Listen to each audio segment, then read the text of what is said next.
It's so easy, YouTube, to make a red clam sauce with Barilla pasta. All you need is like a quarter to a half a can of crushed tomatoes, a good can of chopped clams, and of course you need the Barilla 60-second pasta, and you need some butter, and everything can be made in 90 seconds. Alright, YouTube, put your pan on medium, and add some butter and just spread that around. Alright, YouTube, take the clams and leave the juice in there and let this boil. Bring it up to a boil.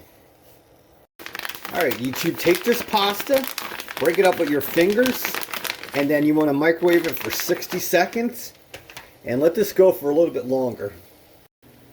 Alright, YouTube, turn this stove down to low and put in a quarter can of these tomatoes and just stir this up and blend it together, and you can put more tomatoes in if you want.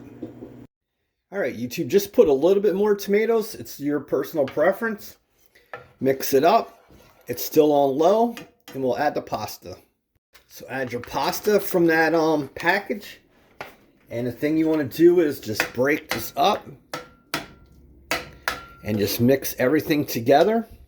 And you could add more tomatoes if you want this more red, but for me, I want to taste the clams, and this is a perfect way to make clam sauce. And there you have it, YouTube, your 90-second red clam sauce by Barilla. That microwave pasta really comes in handy, and you can make hundreds of different recipes. Love you, Dan Soy.